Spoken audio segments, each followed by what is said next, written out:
Hello, hello, on se retrouve aujourd'hui pour une vidéo spéciale lâcher prise. Donc on en avait parlé et voilà, c'est aujourd'hui. Alors pour commencer, je vais vous partager, bon déjà le lâcher prise, on en a parlé très souvent et d'ailleurs dans nos parcours flammes jumelles, c'est ce qui apparaît souvent, c'est-à-dire il faut lâcher prise hein, et c'est ce qui est le plus compliqué d'ailleurs à faire. Et pour cause, tant qu'on est blessé, tant qu'on a beaucoup de blessures, qu'on s'accroche, hein, la partie blessée de nous, en fait, va s'accrocher quelque part à un résultat dans ce parcours. Hein, le résultat, par exemple, de la réunion, de retrouver son autre, d'avoir des nouvelles, d'avoir des messages, d'avoir la reconnaissance du lien. D'avoir en fait ouais, la reconnaissance tout court, c'est toi mon autre, c'est toi ma flamme. C'est vrai que c'est souvent ce qui va embêter tout le monde, on va dire, enfin ceux qui attendent, hein, évidemment. Et du coup, cette attente de résultats précis va faire que, bah, évidemment, l'autre fuit et en plus, bah, on n'est pas bien. C'est-à-dire qu'on n'est pas bien, on se demande quand est-ce que ça va arriver, on va essayer de contrôler, hein, c'est-à-dire que dès que l'autre arrive, on va regarder si ça correspond, si c'est enfin le moment de ce résultat-là, s'il y a enfin quelque chose qui arrive, etc. Donc ça, le lâcher-prise, c'est vraiment une attente d'un résultat et en faire vraiment quelque chose de très, très, très important. Et quand le résultat de quelque chose est très, très important et qui ne dépend pas de nous, de notre volonté, de notre action, eh ben ça va nous mettre en souffrance parce qu'effectivement, comme ça dépend pas de nous, eh ben on va être comme si on était à la merci hein, de quelque chose de l'extérieur et c'est très désagréable. Et c'est ce qui vous blesse le plus dans ces parcours, c'est vraiment ce qui est le plus difficile. C'est-à-dire d'être quelque part, on dépend de la bonne volonté de l'autre parce qu'on attend un résultat que cette personne et que cette personne peut dire oui, peut dire non. Et on peut en vouloir à cette personne parce qu'elle n'est pas ok, elle n'est pas d'accord pour aller faire cette relation avec vous. Donc effectivement, on va lui en vouloir de ne pas nous donner ce résultat qu'on attend tant. Et voilà, ça va créer des drames, ça va créer voilà, tous ces problématiques. Et c'est normal, hein, je veux dire, ça fait partie, j'ai envie de dire, du jeu, mais ce n'est pas un jeu, ça fait partie du parcours.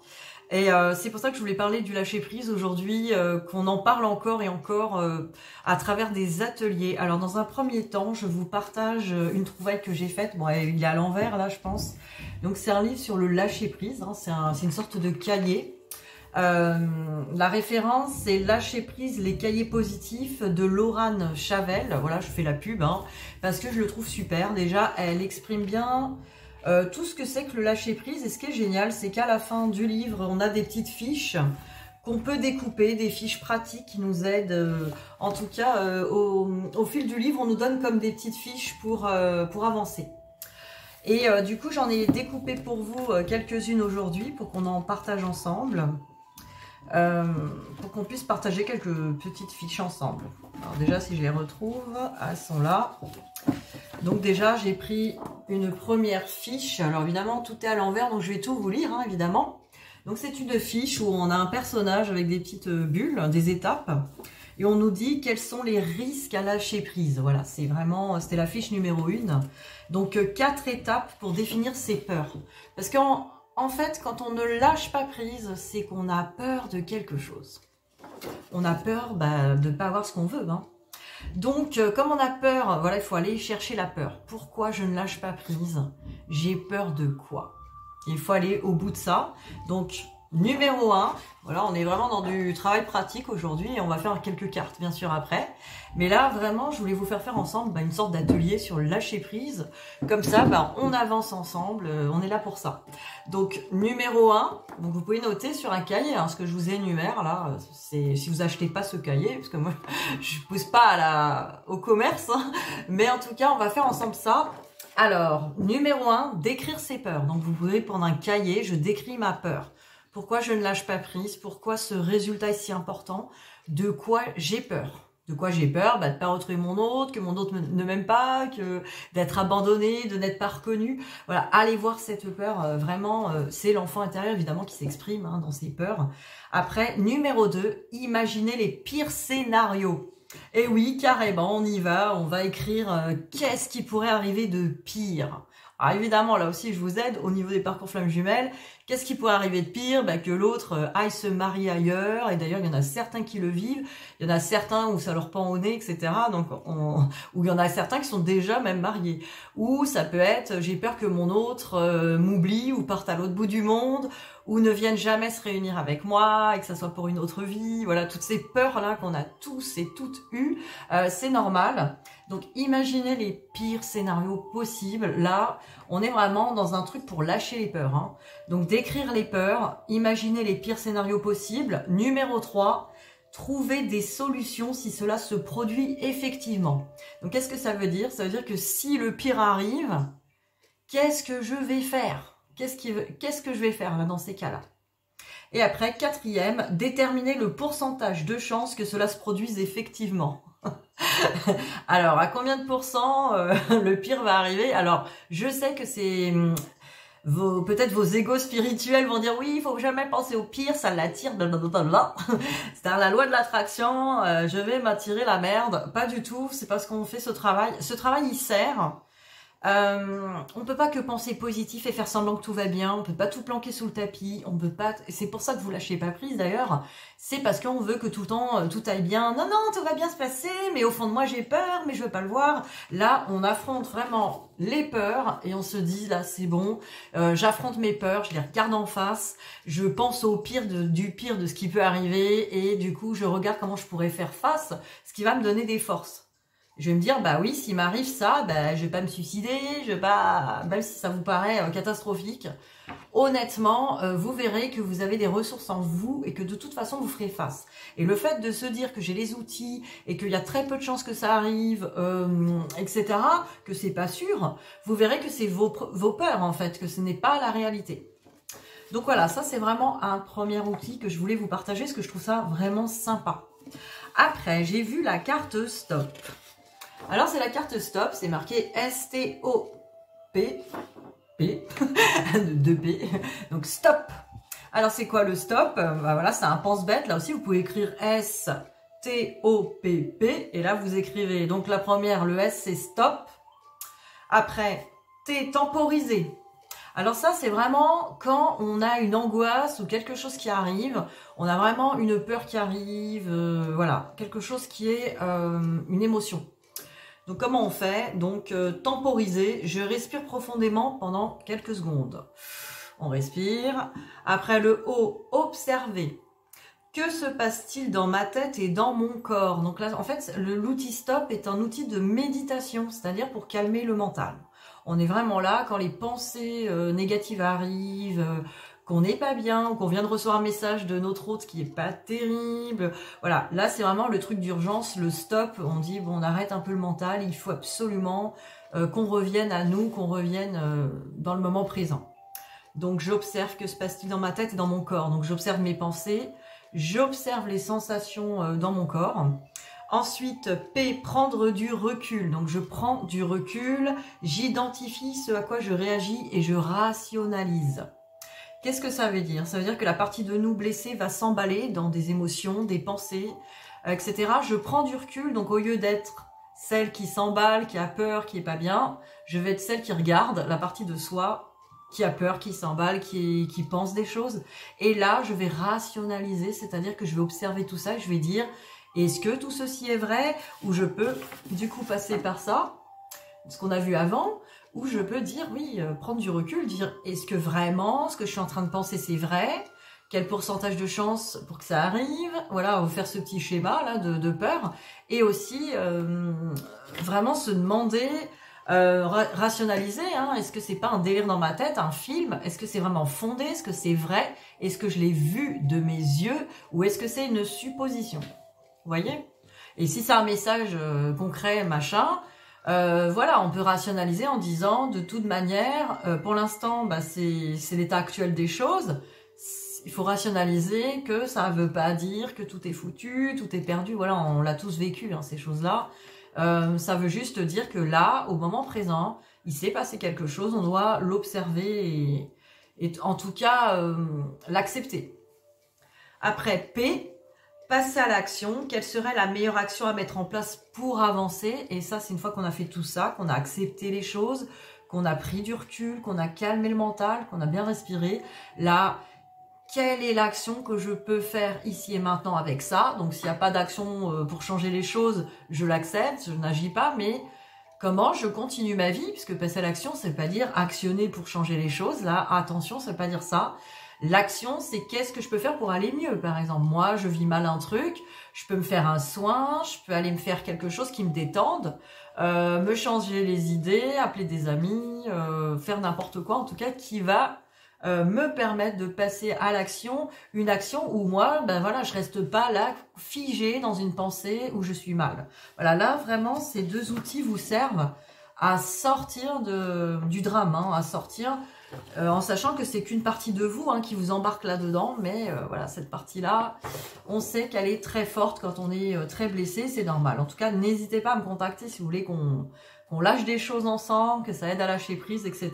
Il y a plein de soins, techniques de FT quantique. Peut-être que je ferai une vidéo sur une petite séance rapide de FT quantique pour vous le faire un peu découvrir, l'outil, et que vous le travaillez ensemble pour voir les effets avec moi. Pourquoi pas? Vous pouvez me mettre en commentaire si ça vous intéresse qu'on fasse ça, un petit atelier EFT quantique, par exemple sur une petite blessure, enfin sur une des 5 blessures, ou sur par exemple l'estime de soi, la confiance en soi. Voilà, on peut faire des petits, une mini séance. Alors ça serait pas une séance comme on fait nous ensemble, où en général je vous fais faire 2 séances d'EFT en 1 heure. Hein, donc ça, on fait vraiment des méthodes de soins, et ou alors je vous envoie des énergies en 1 heure aussi sur les blessures et sur ce qu'on veut réaliser, quoi.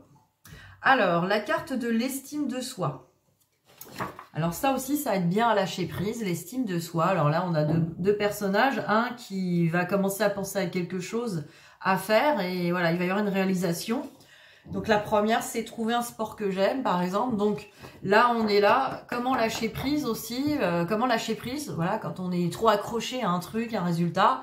Et ben en faisant autre chose. Hein. C'est pas, on n'abandonne pas les choses. Hein. On a toujours peur d'abandonner les choses et qu'elles ne bougent pas, parce que c'est ça le problème du lâcher prise. On croit que si on fait autre chose, on croit qu'on est le responsable, le maître qui va faire avancer les choses, et c'est faux. Donc quand on fait autre chose, ça permet de laisser de l'énergie pour que les choses avancent. Hein. Les choses peuvent avancer sans nous. Il faut aussi lâcher cette responsabilité. Surtout si vous voulez un résultat qui ne dépend pas de vous, bah lâchez quoi. Parce que ça ne dépend pas de vous, donc vous pouvez absolument rien faire. Et il faut l'accepter. Ne rien faire, ça veut dire faire un truc, autre chose. Donc ça peut être une activité culturelle, sportive, une envie de prendre une activité, commencer un truc... ouais, un truc qui nous fait rêver, qu'on a toujours voulu faire, apprendre une nouvelle langue, faire de la musique, maintenant avec internet, tout ça, les livres, on a plein d'outils pour faire des choses ou améliorer quelque chose qu'on a envie de faire, etc. Donc là c'était l'exemple, trouver un sport que j'aime. Donc on peut faire du sport, hein, ça aide. Après du coup, le deuxième challenge là, c'est de pratiquer 2 fois par semaine. C'est-à-dire qu'à partir du moment où vous lancez un projet, c'est pas genre j'y pense et puis bien sûr je procrastine. Ou alors je le fais une fois, puis après je le fais plus. Ou alors je vais le faire 3 à 4 fois par semaine, puis après je le fais plus du tout parce que c'est trop. Donc là, l'idée, c'est vraiment de suivre, je le fais 2 fois par semaine. Voilà, 2 fois par semaine, c'est réalisable. Je refais du sport 2 fois par semaine. C'est tout à fait possible, on le trouve. La motivation dans l'emploi du temps. Du coup, qu'est-ce que ça va m'apporter de faire ça 2 fois par semaine? Ça va m'apporter de savoir lâcher prise, bien sûr. Bah ouais, on lâche prise parce qu'on est occupé déjà. On est occupé et on fait quelque chose qui nous plaît. Parce que comme on fait quelque chose qui nous plaît, en plus on délivre une énergie de bien-être, on est content. Donc ça nous permet de lâcher prise sur le reste. Ça nous permet de voir qu'il y a aussi d'autres façons d'avoir du bonheur que ce petit truc qu'on ne veut pas lâcher. Donc on peut aussi être heureux en faisant autre chose, vous voyez, ça prend ça.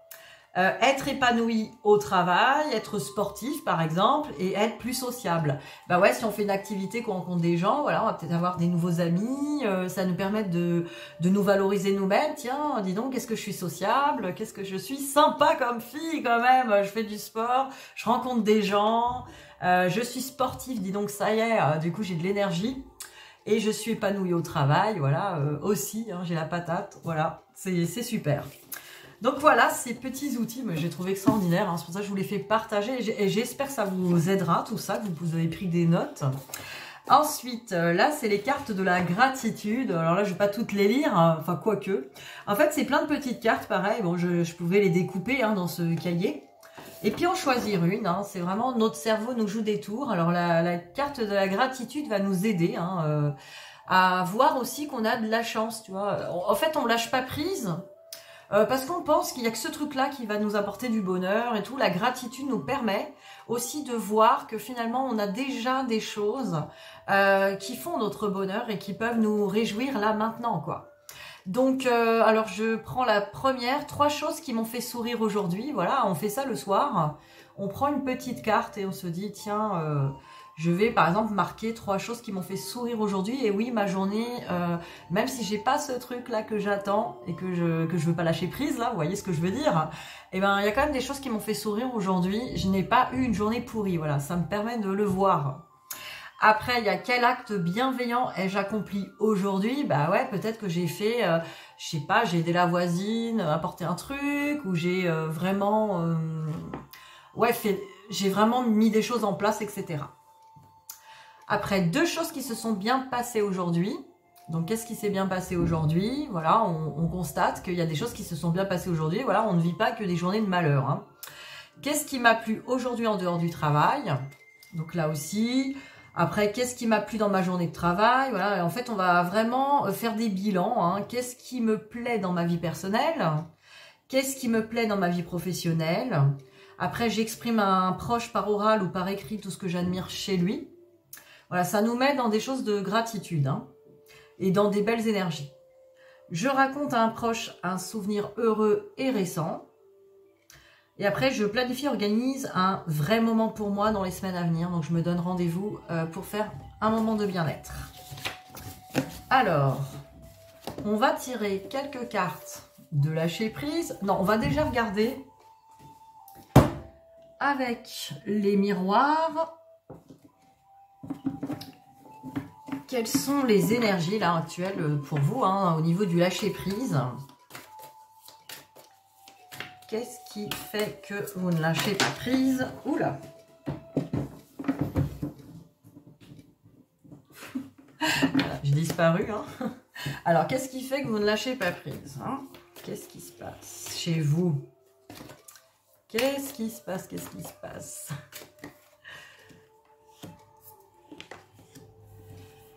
Qu'est-ce qui se passe? Ben là, on le voit. Hein.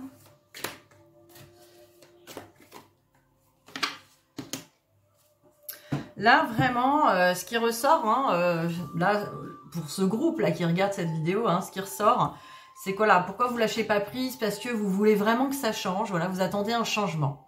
Donc là, mon conseil, c'est vraiment d'être dans l'acceptation. L'acceptation de ce qui est maintenant. Parce que le changement, on vous le dira toujours en développement personnel, la clé du changement, c'est l'acceptation. Quand on veut changer les choses alors qu'on n'a pas accepté ce qui est, c'est quasi impossible, c'est-à-dire que ça revient tout le temps en récurrence, vous le voyez bien. Donc si vous voulez un réel changement dans ce qui se passe, il faut d'abord accepter ce qui est et après passer à l'action. Qu'est-ce que je peux en faire de ça? Vous voyez, c'est passer à l'action. Donc quelle action je peux mettre en place pour aller dans ce changement? En tout cas, moi, comment je peux changer déjà de façon d'être, de façon de penser, de façon d'agir pour qu'il y ait un changement. Mais il faut d'abord accepter. Accepter que pour le moment, les choses sont comme ça. Alors même si elles ne nous plaisent pas, il faut déjà être dans cette acceptation-là. Après, projection. Ben voilà, qu'est-ce qui vous empêche de lâcher prise? Ben vous vous projetez trop. Et voilà, la projection, vous voyez, il y a l'ombre derrière, il y a sa façon de se voir. peut-être son ego blessé justement qui se projette beaucoup. Hein. Donc la projection, c'est vraiment je projette trop de choses. Hein. Je regarde trop parce que entre comment je peux dire, entre visualiser et projeter, c'est pas la même chose. Quand on projette trop, il y a une notion de contrôle, c'est-à-dire qu'il faut que ça se passe comme ci, comme ça, avec telle étape, tel machin. Là, il y a un contrôle sur... Alors que si on visualise, si on fait une visualisation, par exemple, j'ai envie d'avoir ça, on est plus dans l'ouverture du cœur, parce qu'on est dans une ouverture de j'ai envie d'avoir cette chose-là, on ne s'est pas interdit de vouloir des choses, hein. J'ai envie vraiment de voir cette chose se réaliser, ça me ferait très plaisir. Mais voilà, je projette rien, je laisse les choses venir, je laisse les choses se faire. Pour l'instant, j'essaye d'être heureuse maintenant. Je reste pas là de figer dans cette projection à y penser non-stop, quoi. Alors après, qu'est-ce qui vous empêche de lâcher prise? Vous avez peur de l'échec, vous avez peur que ça se réalise pas, voilà, c'est ça, hein. C'est vraiment, j'ai peur de pas obtenir ce que je veux, j'ai peur que ça se fasse pas, alors vite, il faut que je mette en place des choses, il faut que je recontrôle et que je mette un plan en place, vite. Vous voyez, c'est vraiment la peur de l'échec, donc ça vous empêche de lâcher prise. Et après, c'est aussi l'évolution, c'est que vous voulez vous voulez que les choses changent, enfin c'est comme le changement, hein, l'évolution, c'est je veux vraiment que ça évolue, je veux vraiment que ça change, je veux que ça bouge. Donc ça peut vous empêcher aussi de lâcher prise, c'est de vouloir que ça bouge trop vite, de vouloir que ça change trop vite. Voilà, vraiment là on vous demande de ralentir, de rester dans ce moment présent et d'accepter ce qui est et d'essayer de mettre en place vraiment un moyen de tous les outils que je vous ai partagés avant, d'être heureux, heureuse maintenant, hein, ici, maintenant. Alors, pour finir, on va faire une petite carte sur le lâcher prise. Une ou deux, ou trois. J'ai une. On va... Ouf. Alors. Allez, je la prends. Elle a l'air bien. Allez, une autre. Et une autre. Alors, dépasser une faible estime de vous. Alors voilà, hein, sur le lâcher prise, on vous dit, vous méritez le succès, l'amour et l'abondance. Posez l'intention d'identifier et de libérer chaque mémoire d'une faible estime de vous-même. Voilà, là, ce qu'on vous conseille, c'est d'aller voir, surtout là, si c'est le domaine sentimental, on le sait, ça peut être l'argent aussi, ou le travail. Hein. Donc, si... vous obtenez peut-être pas ce que vous voulez parce que vous pensez ne pas le mériter. Donc reprenez vraiment l'estime de soi. C'est moi, j'ai de l'estime pour moi, j'ai confiance en moi et je sais que je mérite le meilleur. J'ouvre mes bras à l'univers, à Dieu et j'attends. Enfin, j'attends finalement. Je suis sûre même que les choses vont arriver pour mon plus grand bien et de la meilleure manière parce que je le mérite. Donc ça, c'est vraiment une notion là de revoir l'estime de soi. Là aussi, on travaille en EFT quantique avec les chakras aussi. Donc, n'hésitez pas. Alors, chasser le stress. Bah oui, il y a trop de stress, ça vous empêche de lâcher prise. Voilà, on stresse, on est figé. Vous voyez, le stress, c'est une énergie où on est crispé. Donc, on dit, prenez de quelques profondes respirations et expirez la tension que vous avez accumulée dans votre corps. Laissez le stress se dissiper au fur et à mesure que vous recentrez. Donc là, vraiment, c'est un recentrage pareil. Là, vous êtes trop stressé, vous voulez trop tout faire, vous voulez trop que les choses arrivent. Là, on vous demande de prendre des respirations, vous arrêtez, faire cette méthode qu'on a vue tout à l'heure, d'y aller, de vraiment écouter son corps, d'écouter les choses, les pensées, quoi, la méditation. Et après, reprenez votre plein pouvoir. Là, on vous dit, votre vie vous appelle à exceller dans l'exercice de votre pouvoir plutôt que de jouer petit. Donc là aussi, hein, voyez grand, quoi. C'est pas parce que vous n'avez pas ce que vous voulez maintenant, que vous le méritez pas et que vous pouvez pas voir grand. Allez-y. Ça, c'est pas interdit de voir grand, de penser le mériter. Mais après, on lâche prise parce qu'on est sûr des choses. On dit, c'est bon, ça va arriver, je vois grand et j'aurai grand, quoi. C'est tout, c'est évident, quoi. Il faut que ça soit évident. C'est bon, Alors évidemment, on va pas... On ne souhaite jamais, vous savez, hein, dans la visualisation, on ne souhaite jamais être avec quelqu'un de précis. Parce que, honnêtement, je dirais pas jusque-là, mais c'est pas loin de la sorcellerie, quoi. C'est-à-dire qu'on va mettre une volonté sur quelqu'un. Donc, loin de là, on met pas une volonté sur quelqu'un. On va Juste se dire, voilà, moi je mérite l'amour, d'être en couple, un couple heureux, avec la personne qui m'est destinée, la personne qui est dans les mêmes énergies que moi, qui est prête à m'accueillir, à m'aimer, et que je suis prête à aimer et accueillir, quoi. Tout simplement. Et voilà, laisser les choses se faire, là. Laisser les choses arriver, quoi. Pareil pour l'argent, je mérite le meilleur, je sais que l'abondance arrive vers moi, je sais que je le mérite, que voilà, je suis ouverte et j'accueille cette abondance. Et je sais que ça arrivera au bon moment pour moi, dans les meilleures conditions, avec le chemin qui est le meilleur pour moi. Et là, vous voyez, même le chemin, vous ne le contrôlez pas. Bien sûr, il ne s'agit pas de rester après dans le canapé, attendre que ça arrive, genre, alors, il arrive cet argent. Non, mais c'est-à-dire que il va y avoir soit des idées qui arrivent vers vous, ou ben voilà, des messages, des choses, des personnes qui vous parlent, et ça arrive. Les choses arrivent, à ce moment-là, on passe à l'action. Mais on passe à l'action quand l'idée est là. Mais on passe pas à l'action directe pour forcer, quoi. On ne force pas dans l'action, ça sert à rien. On va déjà rester dans une demande, une permission de recevoir. Vous voyez, la permission de recevoir est un temps où on ne fait rien. On reste en yin. Le yin est à la réception, donc je reçois, c'est-à-dire que je me permets de recevoir, j'ai confiance, je suis ouverte, je suis dans l'accueil et je sais que ça arrive. Et après, évidemment, troisième, l'action. L'action arrive quand on nous donne une sorte de signal. Et ça, on le sait, on est poussé à agir. Là, on passe à l'action et on est aligné. Et là, ça arrive, hein, tout arrive. Voilà, c'est un rappel sur la loi de l'attraction. Donc voilà, cette petite grande vidéo du lâcher prise se termine. En tout cas, je vous souhaite une bonne soirée et je vous dis à très vite. Bisous, bisous.